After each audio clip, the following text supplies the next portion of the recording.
si necesitan repasar o calentar materia o dormirse una siesta antes de su prueba, van a tener tiempo, ¿ya? Bien, entonces, recordando un poquito lo que vimos la semana pasada, hablamos de mecánica ventilatoria, ¿cierto? Vimos el proceso de inspiración y expiración, la función que tenían los músculos, ¿verdad? Para poder aumentar y disminuir el volumen y por lo tanto cambiar las presiones para que pudiera entrar y salir el aire. Vimos también espirometría, ya en el caso de la espirometría vimos cómo a través de la espirometría forzada podemos diagnosticar ciertas enfermedades que son obstructivas o restrictivas. ¿A alguien le quedó duda acerca de eso que vimos? De la espirometría particularmente, que yo creo que era más compleja. ¿No? ¿Quedó claro? ¿Sí? Ya. Entonces, lo que vamos a ver hoy día es lo que pasa después. ¿Ya? O sea, todo lo que tiene que ver con el intercambio de los gases y cómo se transportan estos gases a través de la sangre. Bien, entonces, comenzamos. No me acuerdo si yo les dije la clase pasada que el intercambio gaseoso ocurría en dos lugares. Ya va a ocurrir en los pulmones, ¿cierto? Entre el alvéolo y los capilares, donde va a entrar el oxígeno a la sangre y va a salir el CO2 hacia el alvéolo, y también va a ocurrir en los tejidos, ¿cierto? También hay un intercambio gaseoso en los tejidos porque el oxígeno que viene viajando por la sangre tiene que pasar hacia las células, ¿cierto? Y la sangre tiene que recoger el CO2 que esas mismas células producen, ¿cierto? Para que se vaya de vuelta hacia los alvéolos. Entonces tenemos dos lugares donde hay intercambio gaseoso, en los alvéolos y en los tejidos, ¿ya? Para que lo recuerden porque lo vamos a mirar un poquito más adelante. Entonces, primera cosa que vamos a hacer, vamos a resucitar al señor Fick. ¿Se acuerdan del señor Fick y su ley?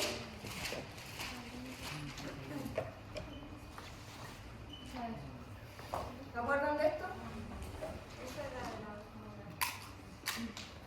En lo del transporte de solutos o flujo de solutos a través de una membrana, ¿sí? Entonces, acá vamos a volver a usar la ley de Fick, que hablamos cuando hablamos de transporte de solutos, pero lo vamos a ocupar para los gases. Por lo tanto, le tenemos que hacer una pequeña modificación a la fórmula, ¿ya? O considerarla de una forma un poco distinta, pero en el fondo los principios van a ser los mismos, ¿sí? Por si acaso, esta fórmula es la misma que aparece allá arriba, solamente que la D está como coeficiente de difusión, que es lo mismo que habíamos aprendido como permeabilidad, ¿ya? Y ojo con la T que aparece abajo, porque la T normalmente es temperatura, ¿ya? Por lo tanto, yo creo que es confusa, por lo tanto la voy a dejar así como lo aprendimos nosotros, ¿ya? Entonces recordemos, esto era la permeabilidad del soluto, ¿cierto? Para poder atravesar la barrera, la membrana. Esto era el área de la membrana. Esto era la diferencia de concentraciones y esto era el grosor de la membrana, ¿sí? Entonces, ¿qué modificaciones vamos a aplicar? Primero, el área va a ser el área de ¿quién? Del alvéolo, ¿cierto? El área del alvéolo, porque ahí es donde vamos a hacer principalmente el intercambio gaseoso, por lo menos en los pulmones. Esto, que era el grosor, ahora va a ser el grosor ¿de qué? Más que del alvéolo, sí, de la barrera alvéolo capilar, ¿cierto? Lo que vimos la semana pasada, que era el neumocito tipo 1 más la pared del capilar, ¿cierto? Entonces ahora esto ya no va a ser una pura membrana, sino que van a ser estas dos células, ¿cierto? Que se encuentran una junto a la otra, y esa va a ser nuestra barrera que va a cambiar su grosor para poder dejar pasar los gases. Y por último tenemos que cambiar esto. ¿Por qué? ¿Cómo medimos nosotros normalmente la concentración? ¿Cuál es la unidad más usada, por lo menos en este curso?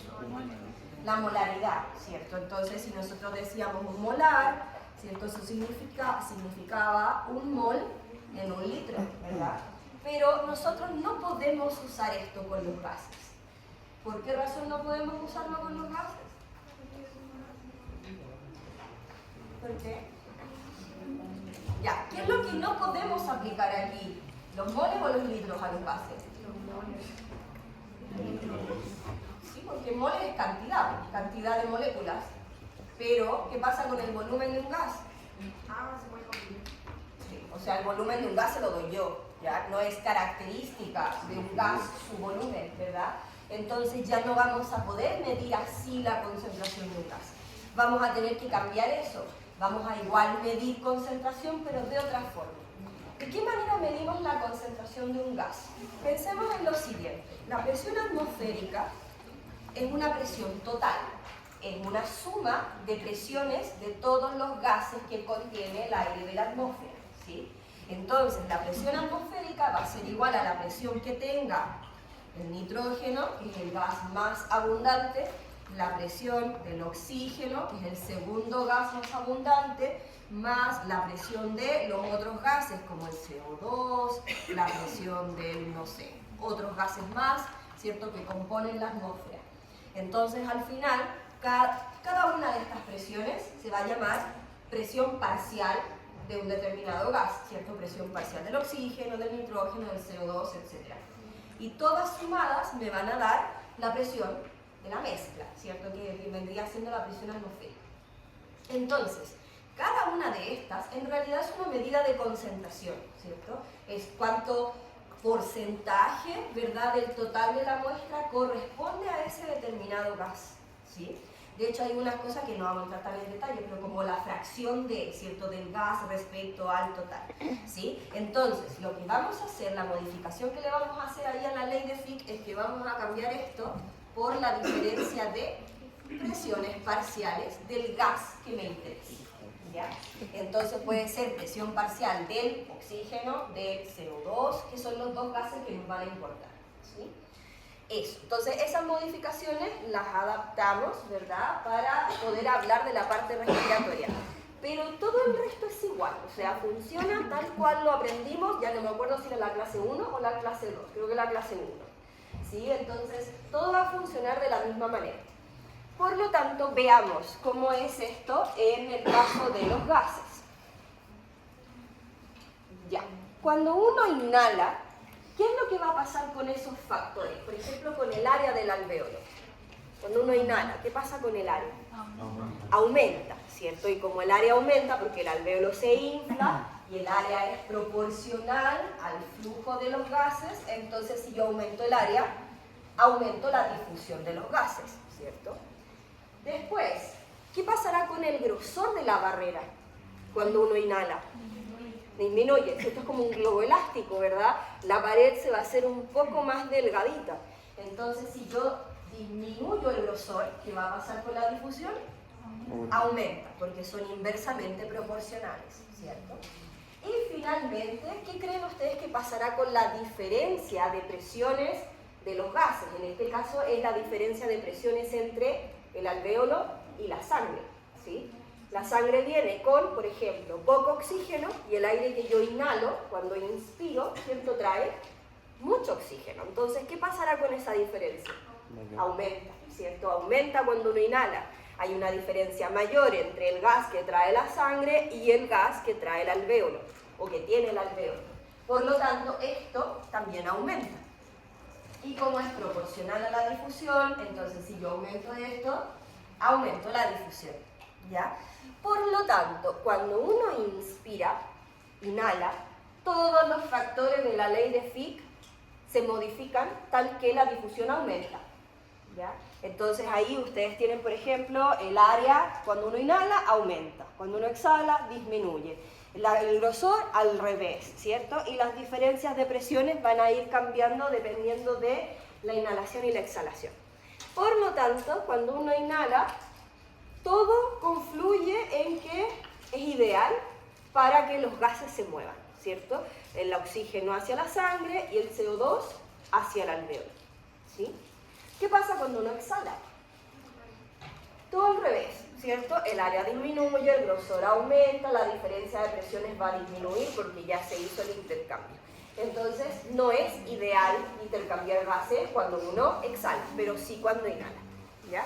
Entonces, el proceso de ventilar el alvéolo es súper importante para poder hacer el intercambio gaseoso, ¿ya? Bien, ¿se entendió? ¿Sí? ¿Alguna duda? ¿No? Ok, seguimos.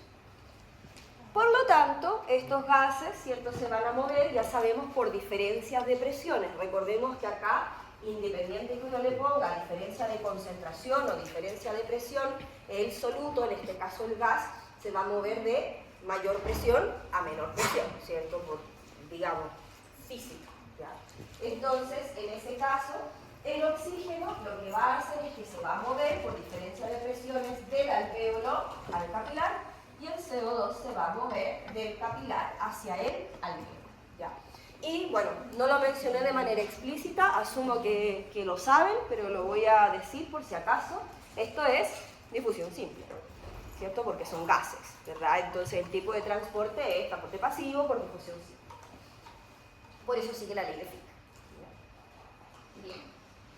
Entonces, hay números que se tienen que saber, como estos, ¿ya?, que son las cantidades normales de oxígeno y CO2 que hay en el alvéolo, en la sangre y en el tejido. Entonces, quiero que sigan el dibujo, porque aquí es importante que vayan mirando qué es lo que ocurre, ¿ya? Voy a tratar de hacerlo acá para que me vean todos, porque creo que si lo hago ahí no me ven los de allá, y si lo hago ahí no me ven mucho los de allá. Veamos la primera mitad, la de la izquierda, ¿sí?, que muestra cómo se intercambia el oxígeno. El círculo del centro es la circulación, ¿cierto?, es la sangre. Arriba está el alvéolo y abajo está el tejido. Por lo tanto, vamos a hacer intercambio gaseoso en dos lugares, ¿cierto?, en el alvéolo arriba y en el tejido abajo. Entonces, vamos a partir por el lado izquierdo del círculo. La sangre que va de los tejidos hacia el alvéolo va con poco oxígeno, ¿cierto?, porque ya lo entregó a los tejidos. Entonces, ¿con cuánto oxígeno va? 40. Para asegurarme que estamos mirando la misma parte. 40. Con 40, ¿cierto? Entonces la sangre va con 40 milímetros de mercurio de presión parcial de oxígeno hacia los alvéolos. En el alvéolo uno inhala, ¿cierto? Inhala aire fresco. ¿Cuánto es la presión parcial de oxígeno del aire que inhaló ese alvéolo? 100, ¿cierto? 100 milímetros de mercurio. Entonces, el alvéolo tiene 100 y la sangre viene con 40. Por lo tanto, ¿qué hace el oxígeno? Ya, por lo tanto, pasa ¿de dónde hacia dónde? Del alvéolo a la sangre, ¿sí? Entonces pasa, por eso hay una flechita ahí, ¿cierto? La flechita blanca. Entonces, como en el alvéolo hay 100 y en la sangre hay 40, entonces el oxígeno pasa hacia la sangre. Y la sangre abandona los pulmones, ¿cierto? Abandona los alvéolos, ¿con cuánto de presión? 100. Con 100, que era lo que tenía el alvéolo, ¿sí? Por lo tanto, la sangre se carga de oxígeno, ¿ya?, y lleva nuevamente ese oxígeno a los tejidos. En los tejidos, ¿cuánto hay de presión parcial de oxígeno? Abajo. 40. Y la sangre viene con 100. Por lo tanto, si la sangre viene con 100 y en los tejidos hay 40, ¿para dónde se mueve el oxígeno? La sangre a los tejidos. De la sangre a los tejidos, ¿sí?, que es la otra flecha blanca, ¿cierto?, que va hacia los tejidos. Y por lo tanto, ¿con cuánto oxígeno se devuelve la sangre a los pulmones? Con 40, que era lo que tenía los tejidos, ¿ya? Entonces ahí tenemos los dos lugares donde ocurre intercambio gaseoso, ¿sí?, y siempre es por diferencia de presiones parciales. Por supuesto que si uno inhala un aire que tiene menos oxígeno, el intercambio es menos, ¿ya? Y si uno inhala un aire que tiene más oxígeno, el intercambio es más. Todo va a depender de la diferencia de presiones, ¿sí? Pero esto es como valores promedio. ¿Ya se entendió eso? ¿Alguien tiene dudas? ¿No? Vamos con el CO2 entonces, que es la imagen de la derecha. Las células, como parte de su metabolismo, producen CO2, ¿verdad? Entonces cuando la sangre viene desde los pulmones con CO2, ¿con cuánto CO2 llega a los tejidos? Con 40, ¿cierto? ¿Y los tejidos cuántos CO2 tienen? 46, ¿cierto? Porque están produciendo CO2, así que tienen más CO2, 46 o más, ¿verdad? Entonces, si el tejido tiene 46 y la sangre tiene 40, ¿para dónde se mueve el CO2? Hacia la sangre, ¿verdad? De donde hay más a donde hay menos. Entonces el CO2 pasa del tejido hacia la sangre y por lo tanto la sangre que regresa hacia los pulmones regresa con 46 de CO2, ¿sí?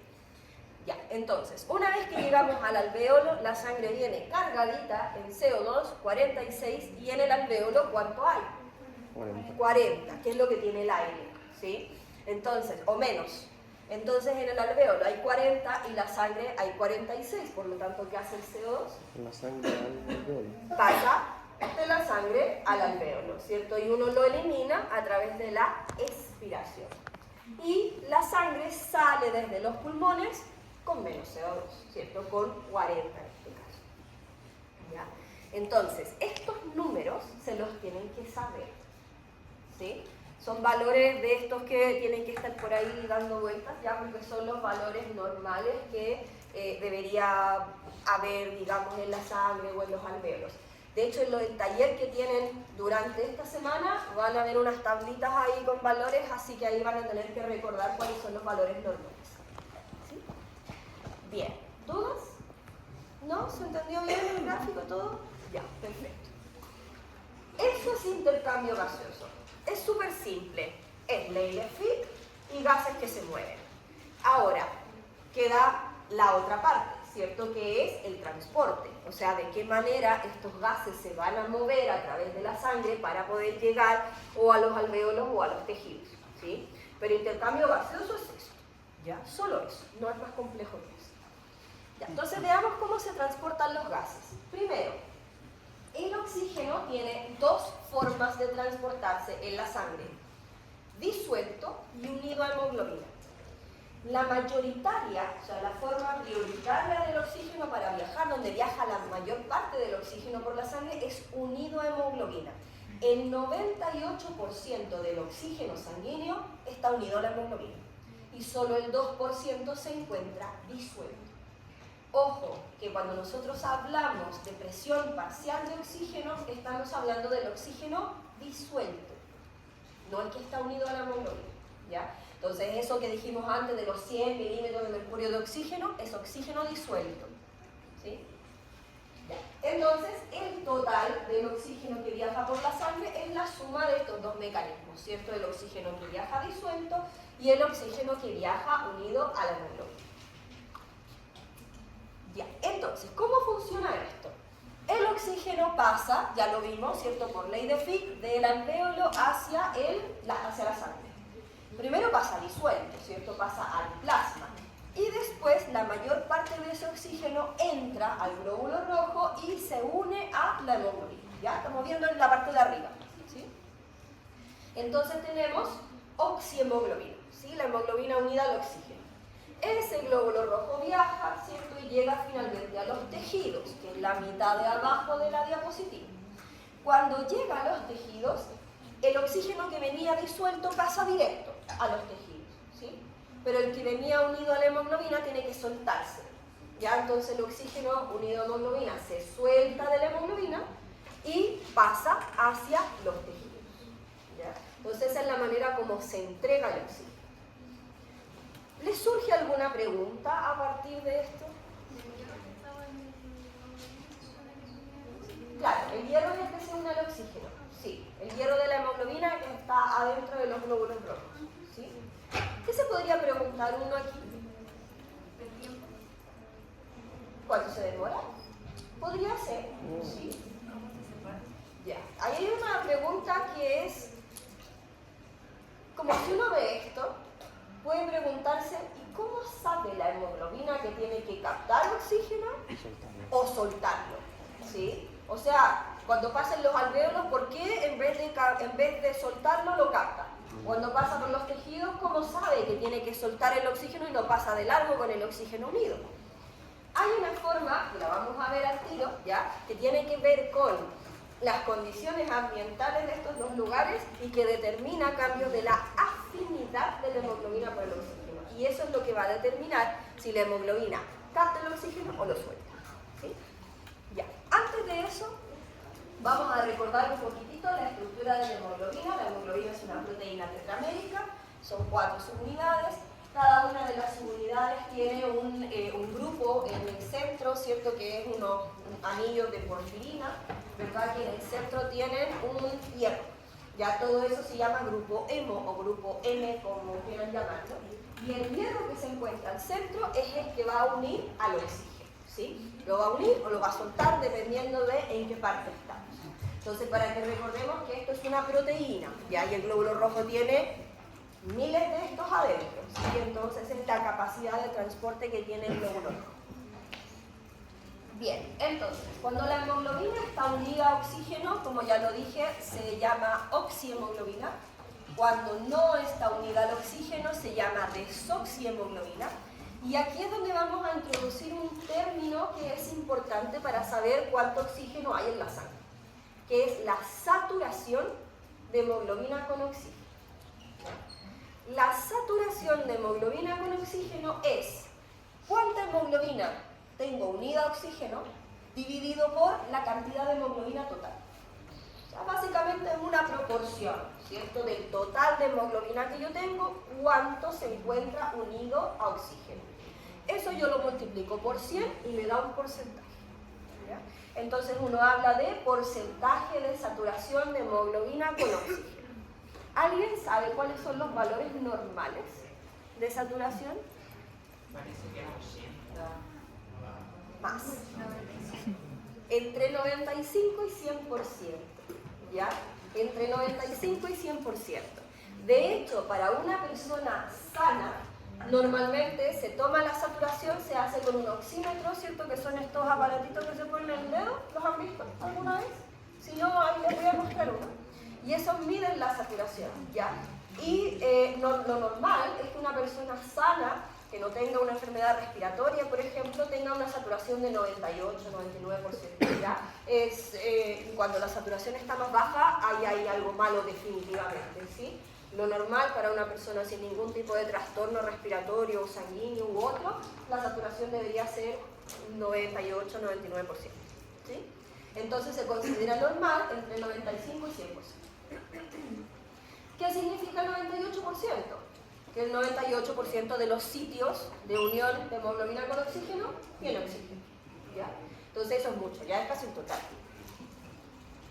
Bien, ¿se entendió la saturación, sí? ¿Todo bien? Porque ahora lo vamos a aplicar, así que tiene que quedar súper claro. Ya, entonces, la hemoglobina, ahí tienen un oxímetro, si se fijan, ahí está la persona con el dedito puesto Eso sirve para en medir el como oxímetro. cuánto hay en aire en el organismo. Claro, o sea, lo que mide es el torrente sanguíneo que va pasando por el dedo, pasa como una lucecita roja, si alguien los ha visto, ve que hay una lucecita, y eso detecta al recibirse al otro lado, ¿cierto? Los cambios en esa luz es lo que determina cuánto hay. Claro, exacto, de la sangre que va pasando. De hecho, los oxímetros, si ustedes se fijan ahí, miden dos cosas. Ya miden la saturación que está arriba, si ustedes se fijan ahí, la saturación es 98. Y además mide el pulso. ¿Sí? Entonces dan saturación y pulso normalmente. Esto se llama oxímetro o saturómetro. Ya va a depender de la persona.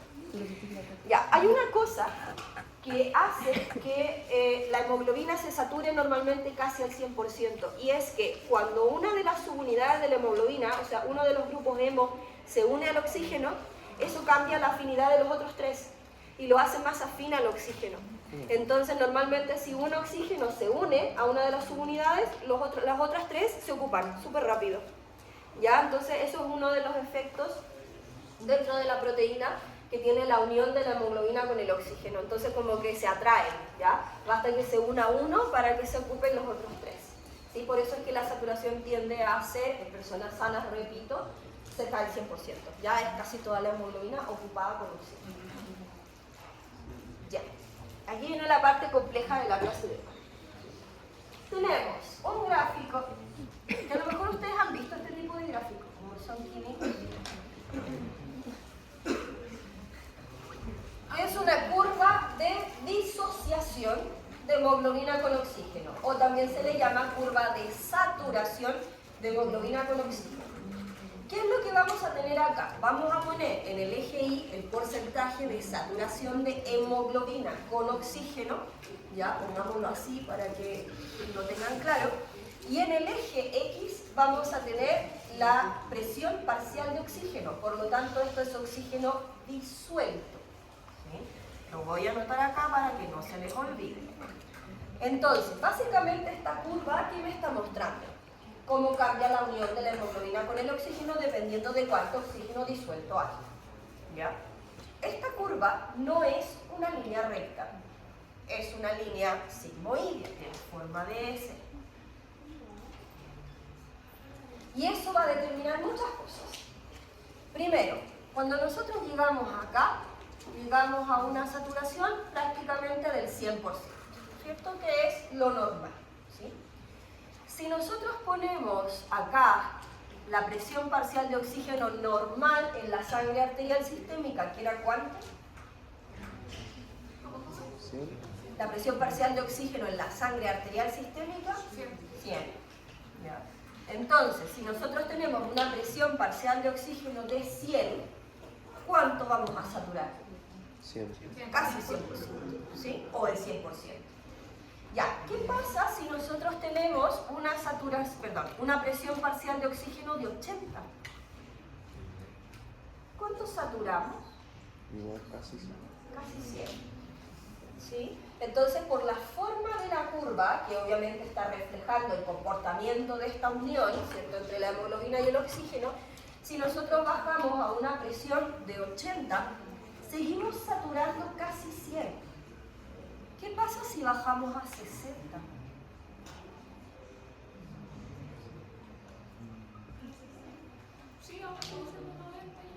¿Cuánto puedo notar? Ya, traten de mirar el gráfico de arriba, que es más proporcionado que el mío.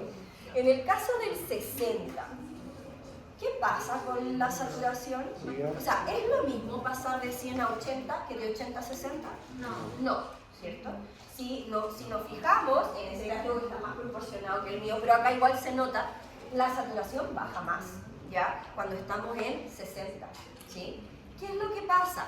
Después de aquí, si nosotros bajamos, por ejemplo, de 60 a 40, ¿qué notamos en la saturación? Que baja. ¿Y cuánto baja?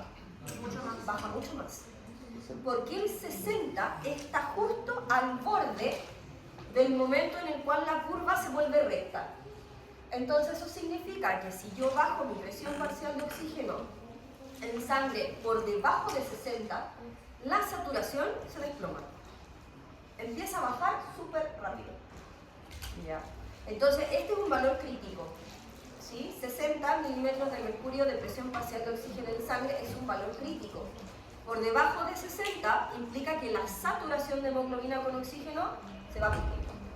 ¿Ya? Entonces no es lo mismo bajar de 100 a 80 que de 80 a 60 y tampoco es lo mismo de 60 a 40. ¿Ya? Entonces, ¿qué es lo importante? Ustedes pueden decir, bueno, si la saturación normal es entre 95 y 100%, bueno, uno puede saturar 80 y está bien. No, no está bien. ¿Ya? Si uno satura 80 significa que tiene un contenido de oxígeno en sangre súper bajo. ¿Ya? Porque la presión parcial de oxígeno es baja. Entonces uno cuando satura 80 implica que hay algo ahí con el intercambio gaseoso, ¿cierto? El intercambio gaseoso no está ocurriendo de manera normal. Hay poco oxígeno disuelto para saturar a 80. ¿Ya? Entonces la misma forma de la curva nos está diciendo eso.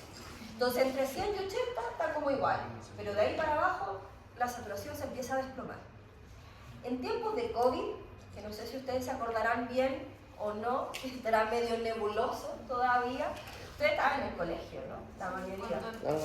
Cuando empezó, ya. Sí, entonces, ok, ¿qué pasaba en el tiempo del COVID? Si alguien tenía COVID y tenía la suerte de tener un oxímetro en la casa, ¿verdad? La instrucción era, bueno, si su saturación empieza a bajar de 90, váyase a la urgencia. ¿Sí? Porque ya 90 es poco oxígeno disuelto. Y de ahí para abajo la saturación empieza a bajar súper rápido. ¿Ya? Entonces, claro, normalmente de 90 para abajo, dependiendo de cuánta gente había en la urgencia, ya le podían poner oxígeno suplementario porque el intercambio gaseoso estaba bajando. ¿Sí? Ya. ¿Se entiende? ¿Sí? ¿Queda claro? ¿Todo bien? Ya. Vamos a borrar un... Sí.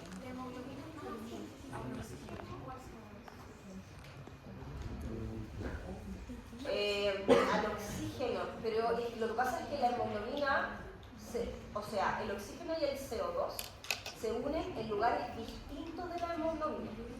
Sí, el CO2 no ocupa el mismo lugar del oxígeno, ¿ya? Entonces, como que no se afectan mucho el uno al otro, ¿ya? Sí hay un efecto en cuanto a los cambios de afinidad, pero lo vamos a ver al tiro, ¿sí? Ya, entonces, voy a borrar un par de líneas que hice ahí para dejar el gráfico más limpiecito y que lo podamos entender mejor. Entonces, voy a borrar estas dos, voy a dejar el máximo.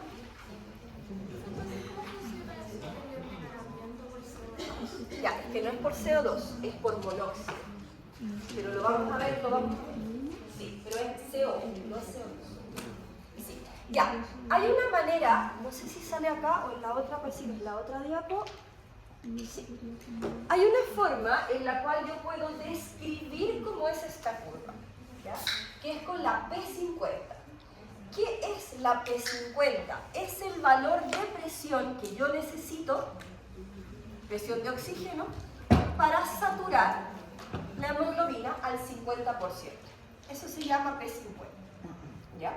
Entonces, la P50 es una presión, es la presión de oxígeno que yo necesito para que la hemoglobina se sature al 50%. Parece que no me quedó tan en la mitad, pero en la mitad, ¿ya? El 50%, ¿sí? Ese valor me sirve para describir la curva, ¿ya? Porque yo puedo tener que la curva cambia y va a tener una P50 distinta, que es lo que vamos a mirar ahora. Entonces, esto que está acá, voy a dibujarlo así, esta curva es una curva promedio, ¿ya? Que tiene una determinada P50.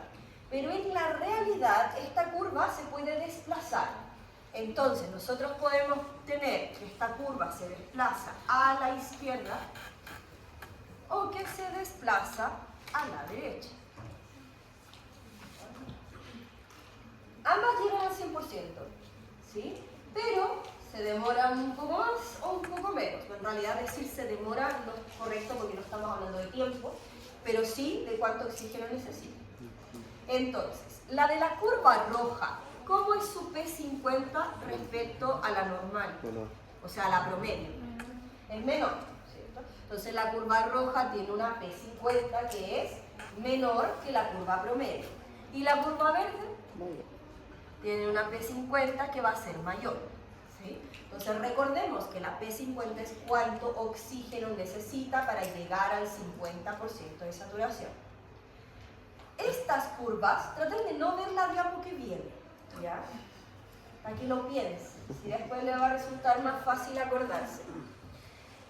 ¿Cuál de estas dos curvas representa a una hemoglobina más afín al oxígeno? ¿La roja? ¿La roja o la verde? ¿La roja? ¿Por qué la roja? Con menos presión llega más al 50%. Porque necesita menos presión de oxígeno para alcanzar el 50%, ¿cierto? Eso me dice que se une más fácil, por lo tanto su afinidad es mayor. Entonces la curva roja representa a una hemoglobina que es más afín al oxígeno. Y la curva verde representa a una hemoglobina que es menos afín al oxígeno porque necesita que haya más oxígeno para alcanzar el 50%. ¿Sí? Ya, ¿se entendió eso? ¿Quedó claro? ¿Dudas?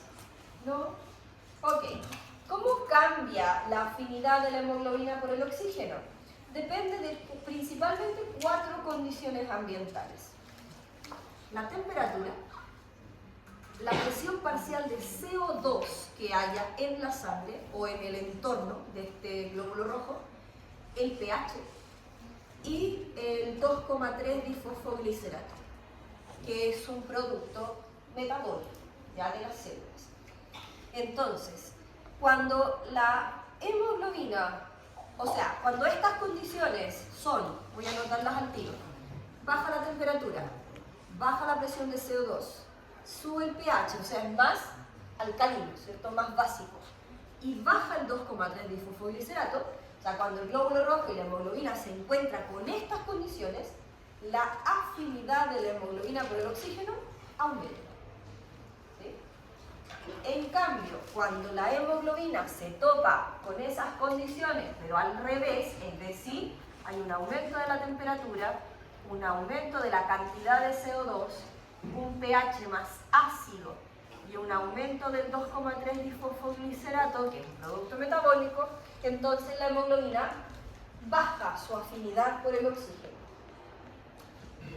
Entonces, esas 4 condiciones van a determinar si la hemoglobina es más o menos afín al oxígeno.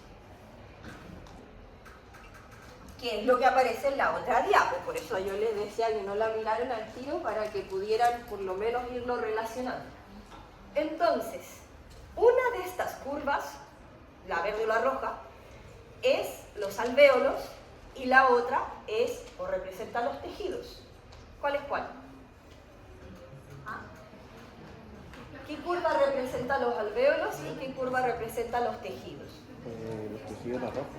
Los tejidos la verde y los alvéolos la roja. ¿Están todos de acuerdo?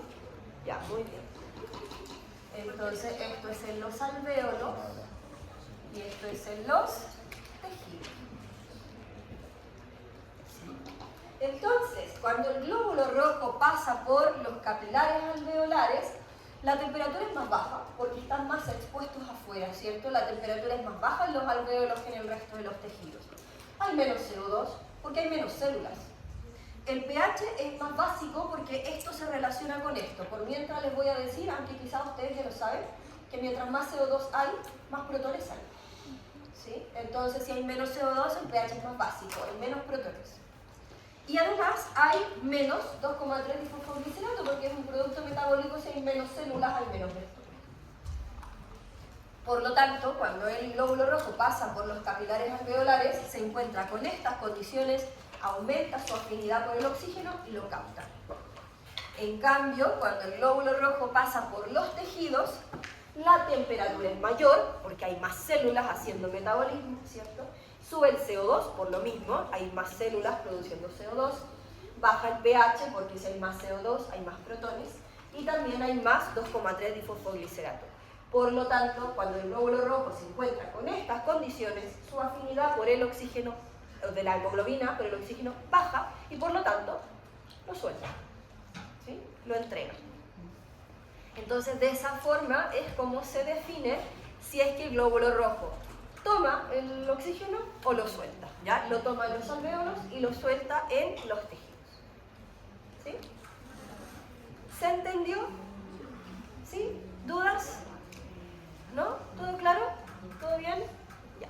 Entonces ahí respondemos, ¿cierto?, la pregunta que nos habíamos hecho antes, ¿verdad? Como sabe la hemoglobina si tiene que tomar oxígeno o soltar oxígeno. Si nosotros variamos estas condiciones, vamos a generar cambios en la afinidad. Y eso lo van a ver en el taller también, ¿sí? Entonces en el taller van a ver que cambian algunas de estas condiciones y por lo tanto vamos a tener más o menos afinidad de la hemoglobina con el oxígeno.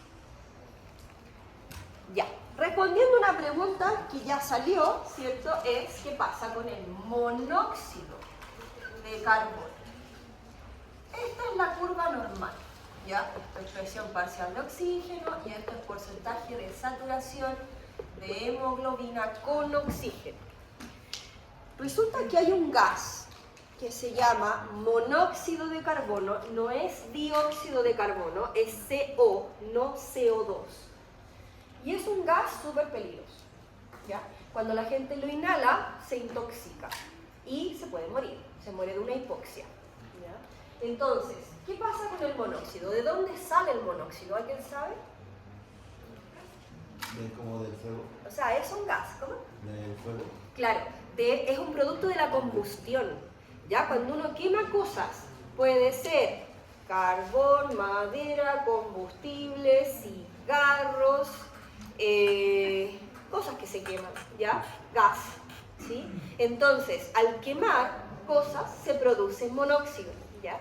Y el monóxido tiene un pequeñito problema, y es que la hemoglobina es 200 veces más afín al monóxido que al oxígeno. Y el monóxido se une en el mismo lugar del oxígeno, por lo tanto lo desplaza.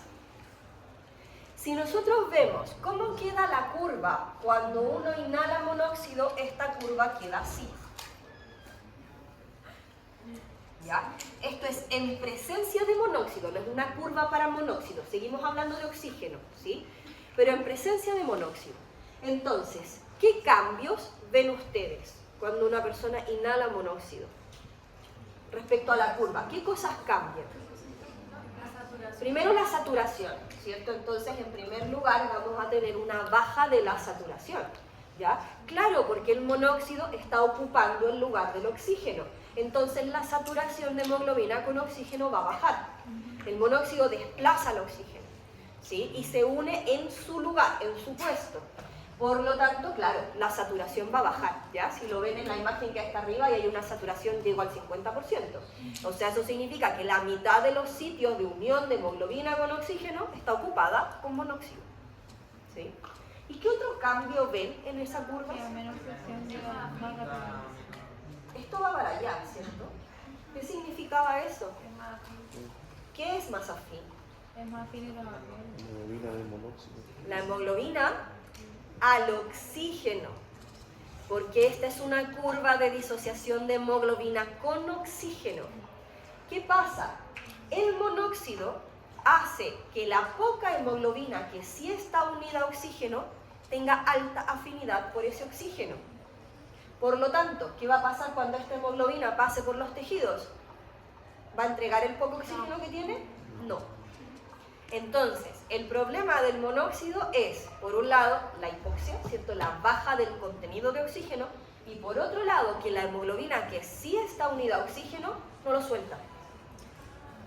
Entonces eso genera un efecto hipóxico súper grande, ¿ya? Que es importante.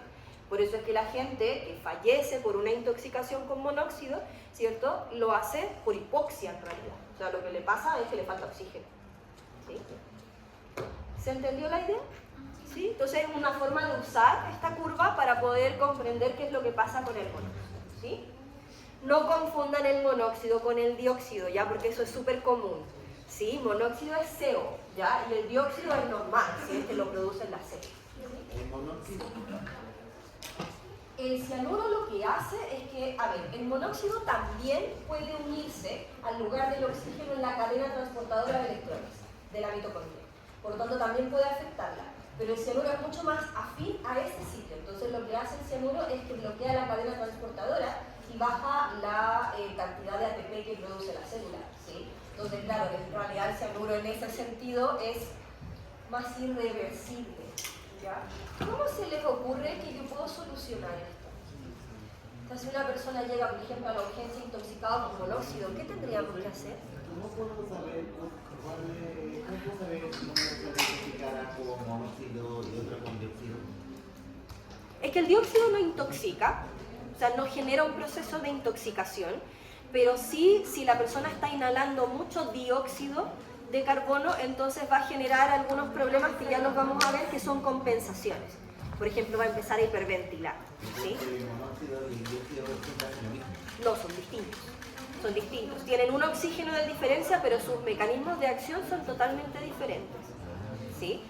Recuerden, ¿cierto? Como químicos, ya cuando yo a una molécula le puedo cambiar una cosita súper chiquitita y el efecto es totalmente distinto. De hecho, no sé si voy a salir un poco del tema, aprovechando que estamos ahí en modo relax. ¿Han escuchado la historia de la talidomida? ¿La talidomida? ¿Les suena? Ah, sí, de los niños que hacían de forma. Sí. Entonces la talidomida lo que tiene, o sea, era un fármaco, digamos que en los años, fines de los años 50, principios de los 60, ¿cierto? Se salió al mercado como uno de estos que aliviaba las náuseas, los dolores de cabeza, etc. Entonces lo empezaron a tomar las embarazadas. ¿Y qué pasó? Que al tiempo después empezaron a ver que la tasa de niños que nacían con problemas, digamos que le faltaban brazos, piernas o las tasas de aborto, porque muchos de ellos no nacían, ¿ya? Y lo empezaron a relacionar con la presencia de este fármaco. Entonces, ¿qué es lo que pasa? Que en realidad, como ustedes saben, ¿cierto? La mayoría de los fármacos vienen como en sus dos versiones, ¿cierto? Que son los enantiómeros, son los que están, que son como imágenes especulares. Es la misma molécula, pero es como si fuesen las dos manos, ¿cierto? Que son imágenes espejo. Entonces, una curaba o era sedante y la otra era teratogénica, ¿cierto? Producía malformaciones. Entonces, ahí eso, imagínense, en eso incluso uno tiene la misma molécula, cambia solo la distribución espacial y hace algo totalmente diferente. Entonces, cuando hablamos de monóxido y dióxido, hay un oxígeno de diferencia, pero ese oxígeno de diferencia es un mundo de diferencia. ¿Sí? Ya, volvamos al monóxido. Entonces, ¿qué les había preguntado? Algo les pregunté antes del paréntesis. Solo que llega con hipoxia. Ah, ¿y cómo se resolvía el problema? Sí. ¿Alguien se le ocurre cómo podemos resolver el problema? Aumentando la temperatura y el CO2. Más fácil que eso. Aumentar el oxígeno. Sí, aumentar el oxígeno. Entonces, ¿qué es lo que se hace? Se le da a la persona oxígeno, 100%. O sea, en vez de darle aire con mucha combinación de gases, no, 100% oxígeno. ¿Ya? Entonces, eso es tanto oxígeno que lo que hace es terminar desplazando el monóxido, que la persona no lo sigue inhalando, digamos, lo que hay es lo que hay. Entonces, normalmente la persona que llega intoxicada con monóxido es que no ni le preguntan nada, o sea, intoxicada con monóxido, oxígeno, al tiro, ¿ya? Para que por cantidad lo pueda desplazar, porque por afinidad no puede, pero va a haber tanto oxígeno que eventualmente el monóxido lo va a desplazar, ¿ya? Eso. Una cosa más, que quizás ahora no es tema, pero, o sea, bueno, sí es tema, pero antes era más peligroso. Cuando yo era chica, todos los calefón estaban adentro de los baños. Era súper común tener los calefón adentro de los baños. Y en algún momento salió, no sé, una ley, una ordenanza, no tengo idea, yo era chica, no me acuerdo, ya, pero la cosa es que fue como, no, todos los calefón afuera de los baños. Entonces la gente tuvo que pagar, ¿cierto? Y sacar los calefón de los baños. ¿Cuál es el problema del calefón? Que el calefón Genera fuego. Claro, quema gas. El agua puede intoxicarse. Más que eso es la producción del monóxido, porque el gas que se va quemando, ¿cierto?, para poder calentar el agua, genera monóxido. ¿Y qué pasa? Cuando uno se ducha, normalmente se ducha encerrado, ¿cierto? Entonces, adentro del baño se empezaba a acumular el monóxido. ¿Y qué pasaba? La gente se desmayaba, no se daban ni cuenta, ¿sí? Porque empezaba a generar el efecto hipóxico y se desmayaban. Y claro, si nadie los pillaba, se morían, ¿sí? Morían encerrados en el baño, intoxicados con monóxido, ¿ya? Entonces eso era como, en ese tiempo era tema, digamos, o sea, había gente que fallecía, ¿verdad?, dentro de los baños por la intoxicación con monóxido. Pero ¿cómo puede? Entonces el monóxido es como algo que se ingiere. Es un gas. Es un gas y el dióxido también. Sí, los dos son gases. Pero ¿cómo puedo diferenciar? El monóxido viene de los gases y el dióxido de los... El CO2, bueno, el CO2 también se produce en la combustión, pero el CO2 es un producto normal de las células, por lo tanto para nosotros es como un desecho. En cambio el monóxido, nosotros no deberíamos estar expuestos a monóxido, ¿ya? Es un gas que está en el aire cuando se está quemando algo cerca, ¿sí? Entonces, claro, eso son, como te digo, son totalmente distintos, ¿sí? El CO2 es un gas natural, lo producimos nosotros, ¿cierto? El monóxido no, ya nosotros no producimos monóxido, ¿sí? Ya, ¿más dudas? ¿No? ¿Todo bien? Sí. Ok, eso es el oxígeno. Pasemos ahora al CO2. Ya, silencio chicos, por favor. Estoy un poco resfriada, así que ojalá no tenga que subir tanto la voz, para que me dure, de aquí al viernes. Después ya me puedo enfermar. Ok, entonces, el CO2. Tenemos tres maneras de transportar el CO2 a través de la sangre. Primero, disuelto, igual que el oxígeno. Segundo, unido a hemoglobina, igual que el oxígeno, pero ojo que el CO2 no se une al mismo lugar que el oxígeno, o sea, no compiten, ya no están compitiendo. Y tercero, que es la forma más importante, es como bicarbonato. Y aquí vamos a ver una reacción química que nos va a acompañar bastante de aquí en adelante en fisiología y que es la reacción de la anidrasa carbónica. Vamos a tener agua y vamos a tener CO2. Esto se va a convertir en un ácido, que es el ácido carbónico. Y el ácido carbónico, como es un ácido débil, se disocia en protones y la base, que es bicarbonato. ¿Ya? Y como es un ácido débil, coexisten estos dos. Ya no es que se separe por completo como un ácido fuerte. ¿Ya? Esos conceptos los manejan bien. ¿Sí? Ya. Entonces, hay una enzima que se encuentra en muchos tipos celulares, incluyendo el interior de los glóbulos rojos, que se llama anidrasa carbónica. Y la anidrasa carbónica es una enzima que va a permitir hacer esta reacción para los dos lados, es decir, tomar agua y CO2 y convertirlo en ácido carbónico, o tomar el ácido carbónico y convertirlo en agua y CO2. Entonces, ¿qué es lo que va a ocurrir con el CO2? El CO2 arriba, en la imagen de arriba, tienen los tejidos, ¿ya? Entonces el CO2 sale de las células y va a entrar al glóbulo rojo.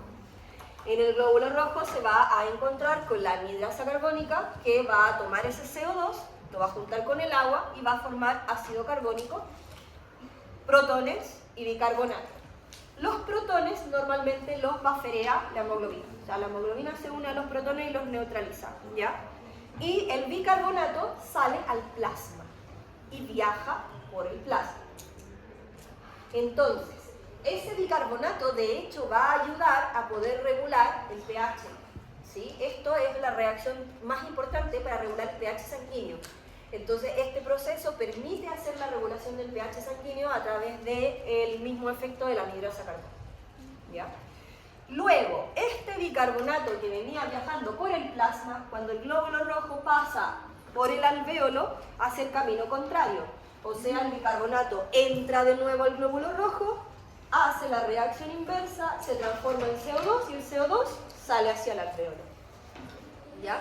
Entonces, en los tejidos hacemos la reacción hacia abajo, o sea, formamos bicarbonato desde el CO2, y en los alvéolos hacemos la reacción hacia arriba, ¿cierto? O sea, tomamos el bicarbonato y formamos CO2 para que se vaya con la expiración, ¿sí? Eso es lo que nos muestra la imagen, por eso tenemos ahí igual dos niveles. ¿Ya? ¿Se entendió eso? Anhidrasa carbónica. ¿El ACE es anhidrasa carbónica? Sí. Lo voy a escribir aquí.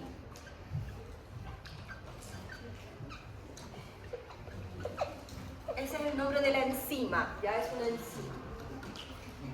Acuérdense de esa enzima porque cada vez que hablemos de células que producen protones o bicarbonato, la anhidrasa carbónica está ahí. No va a salir el digestivo, no va a salir el renal, ahora los glóbulos rojos, ¿ya? Siempre está ahí. Bien, ¿se entendió eso? ¿Sí? Entonces, como se veía en la diapositiva anterior, más del 70%, podría ser hasta el 90% del CO2 viaja por la sangre como bicarbonato, ¿sí? O sea, hace toda esta conversión para viajar por la sangre convertido en bicarbonato. Ese es el transporte mayoritario, ¿ya? Y una porción más pequeña viaja o disuelto o unido a la hemoglobina, ¿sí? Digo entre 70 y 90 porque esta diapo dice 90, pero si miran la otra dice 70. Entonces varía un poquito, pero igual es mayoritario, ya es mucho más que las otras dos opciones. Bien, ¿preguntas hasta acá? Sí.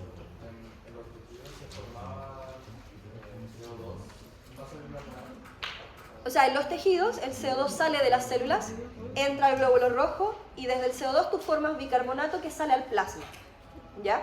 Y en el alvéolo lo que entra al glóbulo rojo es el bicarbonato que forma CO2 y el CO2 se va por el alvéolo, ¿sí?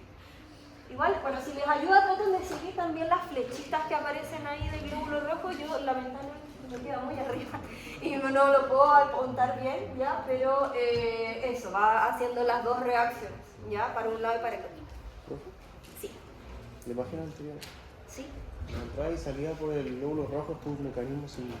Sí, es un antiporter, perdón, es un antiporter bicarbonato cloruro. ¿Ya? Ese antiporter bicarbonato cloruro también está en varios lados, varias células que usan o bicarbonato o protones para hacer cosas. ¿Ya? Entonces sí, es un antiporter cloruro bicarbonato. Ya también es una proteína como bien famosilla en la fisiología. Bien. Ok, ¿qué nos queda? Control del patrón respiratorio. Eso quiere decir cómo controlamos cuánto respiramos. Ya. Aquí nos vamos a tener que acordar del esquemita homeostático que vimos al principio, ¿cierto? El que tenía receptor, centro integrador, efector, respuesta. Porque aquí, bueno, el centro integrador importante para el sistema respiratorio es el centro respiratorio, ¿ya? El centro respiratorio se encuentra, hay dos núcleos que están en el bulbo raquídeo y los otros dos están en el puente, por lo tanto es de tronco encefálico, ¿ya? El centro respiratorio, como es el centro integrador, va a recibir aferencia, ¿cierto? Hay señales que vienen de los receptores para poder hacer que este centro integrador tome una decisión, entre comillas, ¿verdad?, para generar una respuesta hacia el otro lado, hacia los efectores.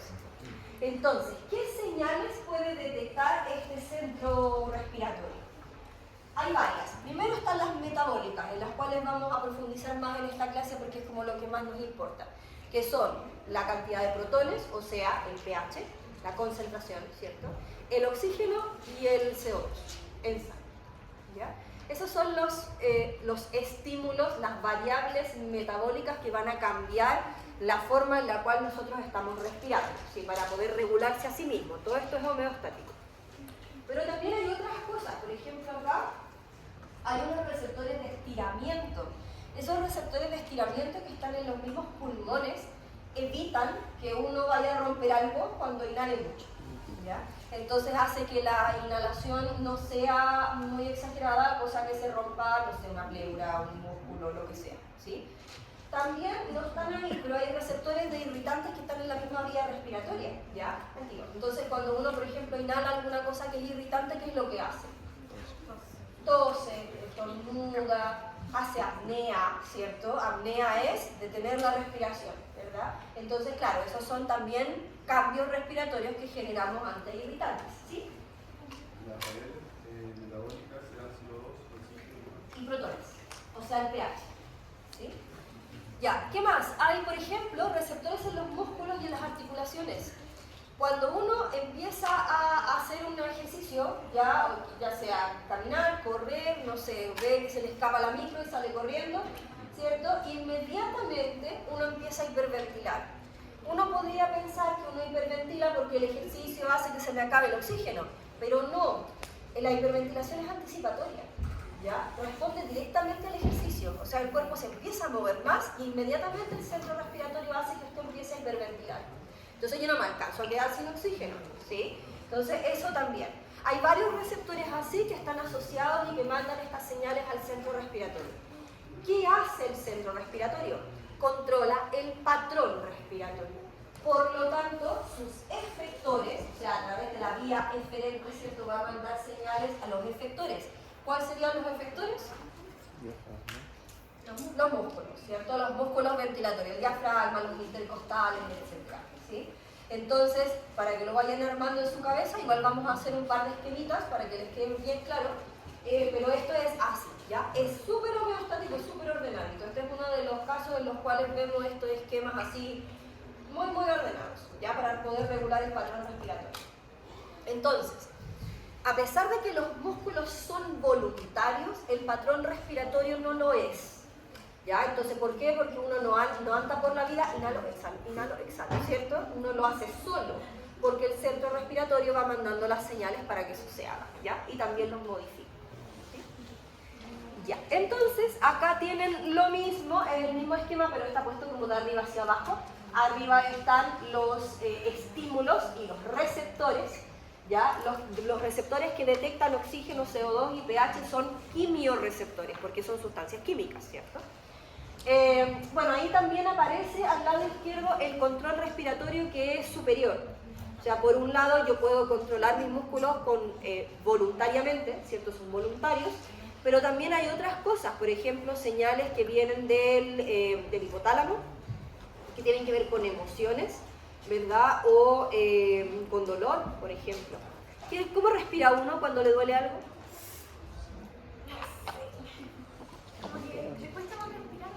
¿Sí? ¿Será? Cuando a uno le duele algo, como que uno hiperventila, ¿no? ¿Sí? O con determinadas emociones, por ejemplo, si usted está muy triste, está llorando, que lo también hiperventila, ¿cierto? Como que cambia el patrón respiratorio. Ya, eso también llega al centro respiratorio, ¿sí? Ya, bien. Entonces, veamos cómo son los quimiorreceptores. Vamos a tener quimiorreceptores en dos lugares. Los quimiorreceptores centrales y los quimiorreceptores periféricos. Los quimiorreceptores centrales están en el mismo bulbo raquídeo donde está el centro respiratorio. Paréntesis, que como salió acá en la diapo, se me olvidó mencionar. El centro respiratorio que controla el patrón respiratorio tiene dos núcleos, el dorsal y el ventral, que están ahí, ¿ya? El dorsal es el que está hacia atrás, ¿cierto? Que es el de la derecha, y el ventral es el de la izquierda. El núcleo respiratorio dorsal es inspiratorio, o sea, el que controla los músculos para la inspiración. Aquí. Y el ventral es el que controla los músculos expiratorios, es decir, para exhalar. ¿Sí? Había dicho que hay dos quimioreceptores y el central está en el mismo motor aquí y ese tiene dos, que es el ventral y el dorsal. Sí, no, a ver, vengo. Voy a hacerlo no orden. Olvídense los quimioreceptores. Centro respiratorio, ¿ya? El centro respiratorio, que es el centro integrador, tiene estos dos núcleos que están en celeste, ¿sí? Para que lo sigan los de allá también. El dorsal es inspiratorio, o sea, controla músculos que al contraerse uno inspira. Por ejemplo, ese va al diafragma, ¿sí? Y el ventral, que es el de la izquierda, controla musculatura que son expiratorios, o sea, que cuando se contraen sale aire, ¿sí? Ya, eso es centro respiratorio. Volvemos a los quimioreceptores, que son los que llegan al centro respiratorio. Los quimioreceptores son de dos tipos, central y periférico. El central está en el bulbo raquídeo, igual que el centro respiratorio. ¿Ahora sí? Sí. Entonces, el quimioreceptor central, se los voy a mostrar acá. Ese quimioreceptor central se va a encontrar, como les decía, al ladito, ¿cierto?, de este centro respiratorio, y por lo tanto lo que va a hacer es detectar principalmente pH en el líquido cefalorraquídeo. ¿Ya? Entonces, al detectar el pH, también detectamos la concentración de CO2. Por eso la imagen ahí arriba, ¿cierto?, en la sangre aumenta el CO2, y si aumenta el CO2, aumentan los protones. Eso tiene que ver con esta reacción que está aquí. Si yo aumento el CO2, la reacción, por el equilibrio químico, se desplaza hacia los productos. Por ejemplo, por lo tanto, si hay más CO2, hay más protones. ¿Ya? Esa es la relación que habíamos visto acá, que yo solo la mencioné, pero es por esta reacción, que también aparece ahí, ¿sí? Entonces, ¿qué es lo que va a ocurrir? Supongamos que la persona, no sé, está hipoventilando por alguna razón. Entonces, el CO2 se empieza a acumular en la sangre, ¿cierto? Porque lo está botando menos. Sube la presión parcial de CO2 y como sube en la sangre, en el líquido cefalorraquídeo, hay más protones, porque ese CO2 produce más protones. Entonces, el quimioreceptor central ya va a detectar cuántos protones hay. O sea, detecta si el pH baja o si el pH sube. ¿Ya? Y eso va a generar una respuesta, porque si ustedes ven ahí, el quimioreceptor central se comunica con el centro respiratorio. ¿Ya? Entonces, esa comunicación, ¿cierto?, va a llevar la información para generar la respuesta, que ya la vamos a ver, ¿sí? Ah, pensé que había levantado la mano. Ya, entonces, hagamos el esquemita homeostático, vamos a tener lo siguiente. Baja el pH. ¿Eso es detectado por quién? Por los quimioreceptores centrales, que están en el bulbo raquídeo, ¿cierto? Esos quimioreceptores centrales se van a comunicar ¿con quién? Con el centro respiratorio, ¿cierto? Que es el centro integrador. Ese centro respiratorio va a mandar una señal ¿a quién? A los músculos ventilatorios, ¿cierto? Que van a ser los efectores. Esto es una motoneurona somática, ¿cierto? Porque es músculo esquelético. Y estos músculos ventilatorios, ¿qué es lo que van a generar? ¿Hiperventilación o hipoventilación? Hiperventilación, ¿cierto? Entonces vamos a aumentar la ventilación. ¿Por qué? Porque si yo hiperventilo, ¿qué pasa? Aquí tiene que ver hiperventilar con el pH. Tienen que pensarlo con esto. ¿Pero cómo? Si la persona hiperventila, ¿qué pasa con el CO2? ¿Aumenta? CO2 en sangre. ¿Aumenta o disminuye? Porque si la persona hiperventila, hace más intercambio gaseoso, entonces el CO2 sale más. El equilibrio ¿sí? se va abajo. Y el equilibrio se va hacia arriba, entonces me deshago de los protones. Pasa más caliente. ¿sí? Entonces esto lleva a que vuelva a subir el pH y por lo tanto es una regulación homeostática. Profe, ¿qué dice entre CR y músculo? Motoneurona. Motoneurona. Sí, es una motoneurona somática. ¿Ya? ¿Se entendió? O sea, baja el pH, hace todo ese recorrido y el cuerpo para que lo regule hace lo contrario, que sería aumentar, o sea, disminuir la presión del CO2 y de esa forma se regularía y sería... Exacto, sí, eso es. Claro, como es homeostático, yo tengo que activar un mecanismo que vaya al revés, ¿cierto? O sea, que se contraponga al primer cambio. ¿Sí? Claro, para contrarrestarlo, ¿sí? Diga. Entonces, el pH no depende del oxígeno, sino Del CO2. Profe, Sí. ahí dice motoneurona. Acá dice motoneurona, sí, motoneurona. Ya que yo abrevio la neurona así como una arroba, pero con una N, en vez de, para no escribir toda la cosa, ya desflójanos. Ya, eso, ¿se entendió? ¿Sí? ¿Se entendió lo de la reacción? Si yo hiperventilo, me deshago del CO2, por lo tanto la reacción se desplaza hacia arriba, ¿cierto? Porque me estoy deshaciendo de uno de los productos, ¿ya? Entonces empiezo a juntar más protones con bicarbonato, más ácido carbónico, más CO2, entonces empiezo a deshacerme de los protones, ¿sí? Y de esa manera se regula el pH, ¿ya? Bien. ¿Dudas? ¿No dudas?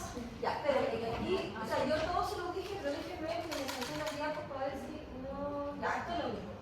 Ahí están los estímulos, centro inspiratorio, ¿cierto? Y regula el diafragma. Ya, solamente por si tienen dudas, hay dos núcleos que se encuentran en el puente, que son parte del centro respiratorio, pero son más reguladores, que son estos dos, ya el neumotáxico y el amnéusico. Pero no vamos a entrar mucho en detalle con eso, ¿sí? Solo se los menciono porque está en la diapo. Ya, y después voy a decir, pero esta profe no dijo esto. Ya, entonces son los que están arriba, son los que están acá. Estos, los que están en rosadito. Ya, por si acaso, ¿sí? Pero no vamos a entrar mucho en detalle cómo se regula en ese caso. Bien. Por otro lado están los quimiorreceptores periféricos, ¿ya? Los quimiorreceptores periféricos se encuentran en el mismo lugar donde están los varoreceptores del reflejo varoreceptor. O sea, están en el arco aórtico y en los senos carotídeos. No son las mismas células, ¿ya? Porque estos son quimiorreceptores, los otros son mecanorreceptores, pero están en el mismo lugar. Esos quimiorreceptores que se encuentran en el arco aórtico y los senos carotídeos tienen unas células que son las células receptoras, ¿ya? En este caso no es la misma neurona sensorial la que detecta los niveles, sino que hay una célula. Esa célula se llama célula glómica, que se las voy a mostrar aquí. Es esa de ahí, ¿ya? La célula glómica de los quimiorreceptores periféricos puede detectar las tres cosas: CO2, oxígeno y pH, ¿ya? Pero es particularmente importante porque es el único lugar donde podemos detectar el oxígeno en sangre. Sí. ¿Cómo? No, el seno carotídeo es cuando las carótidas se dividen en dos, aquí arriba. También se llama cuerpo carotídeo, que las carótidas salen de la aorta siempre van hacia arriba y una parte se divide. Y ahí justo en el centro están los senos o puertos carotídeos que tienen receptores, como los quimios, los mecanorreceptores, ¿sí? Que me parece que en la otra imagen se ve bien, ¿o no? Ahí, ¿ves? Entonces salen ahí de la aorta, ¿verdad? Y suben por el cuello hacia arriba y ahí arribita donde se hace la división, en ese lugar están. ¿Ya? ¿Se llamaban las células, profe? Glómicas. Células glómicas. Entonces, las células glómicas detectan oxígeno, CO2 y pH, pero son particularmente importantes porque son las únicas que detectan niveles de oxígeno para controlar el patrón respiratorio, ¿ya? Entonces son ahí muy importantes en términos del oxígeno. Veamos qué es lo que pasa homeostáticamente hablando cuando generamos, por ejemplo, una baja de la presión parcial de oxígeno arterial. Supongamos que la persona, no sé, se fue a vivir a la altura, ¿ya? O está en un lugar, qué sé yo, que tiene poco oxígeno, o tiene una enfermedad respiratoria, ¿cierto?, que hace que el intercambio de oxígeno esté disminuido. ¿Dónde vamos a detectar esto? En los quimiorreceptores periféricos. Estos, ¿para dónde van a mandar su señal? Al centro respiratorio. Esto es una neurona sensorial, ya glosofaringeo, ¿sí? Luego, centro respiratorio, ¿vamos para dónde? De nuevo vamos a los músculos ventilatorios, porque recordemos que esta es la eferencia, ¿sí? Es lo que sale para generar la respuesta, hacia los efectores. ¿Y qué hacemos? ¿Hiperventilar o hipoventilar? Hiperventilar. La hiperventilación incluye dos cosas: subida de la frecuencia respiratoria y aumento de la profundidad de la ventilación. ¿Ya? Pueden ser cualquiera de esas dos cosas o las dos cosas, ¿sí? El aumento de la frecuencia respiratoria, ¿alguien sabe cómo se llama? O sea, frecuencia respiratoria alta. Es súper fácil. No, hiperventilación es el conjunto, como ventilar más. ¿No? ¿Cómo se llama una frecuencia respiratoria alta? ¿No? No tienen por qué saberlo, es solo por si alguien lo sabe. Se llama taquipnea. Como taquicardia, pero taquipnea, ¿sí? Ya, entonces, la persona hiperventila. Si la persona hiperventila, hace más intercambio gaseoso, por lo tanto, entra más oxígeno. Taquipnea es el aumento de la frecuencia respiratoria, ¿sí? Entonces, si uno hiperventila, hace más intercambio gaseoso y por lo tanto va a subir, ¿cierto?, la presión de oxígeno arterial y compensa. ¿Ya? Eso es.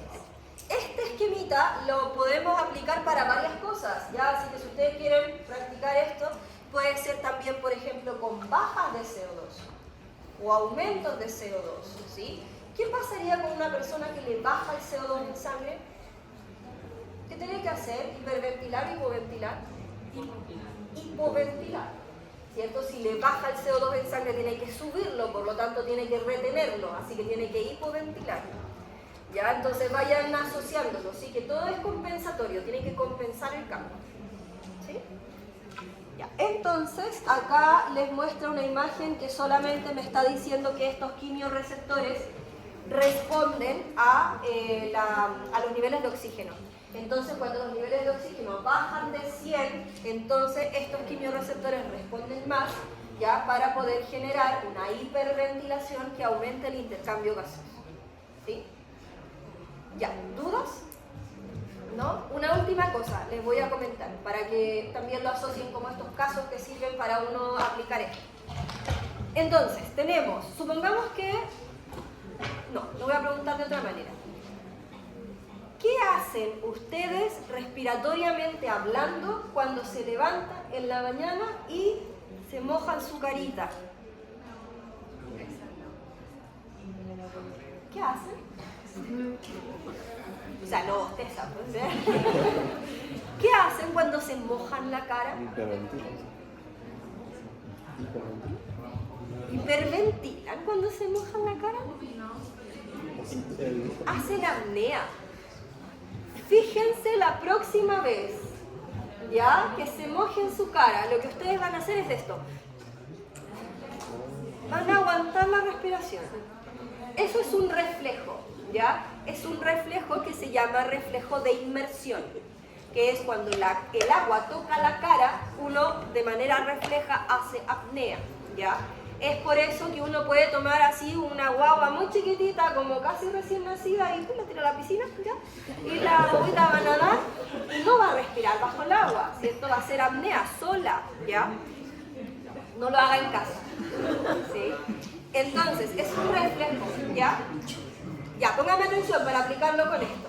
Por lo tanto, uno, cuando digamos, el agua toca la cara, uno de manera refleja hace apnea. Ya es un reflejo mamífero, ¿sí?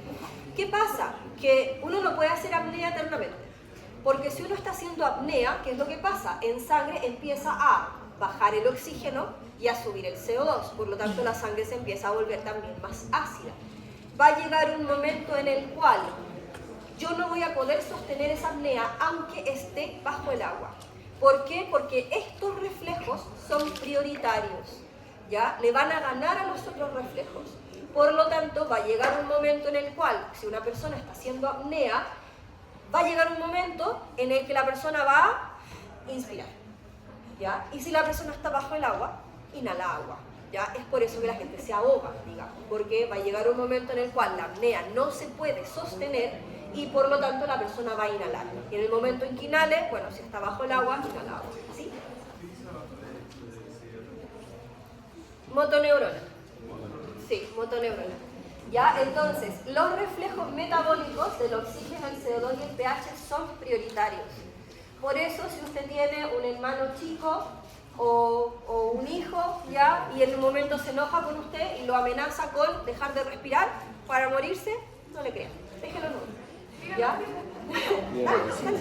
Porque va a terminar inhalando igual, ¿ya? Uno no puede hacer eso, ¿sí? Porque estos reflejos van a ganar, ya son prioritarios. Bien, ¿dudas? ¿Cómo? Son reflejos metabólicos de respiración, ¿sí? No tienen un reflejo, o sea, no tienen un nombre así como el reflejo de inversión, por ejemplo, ¿ya? Ya, ¿dudas? ¿No? ¿No hay dudas? Ok. Eso es todo por hoy. Así que terminamos más temprano.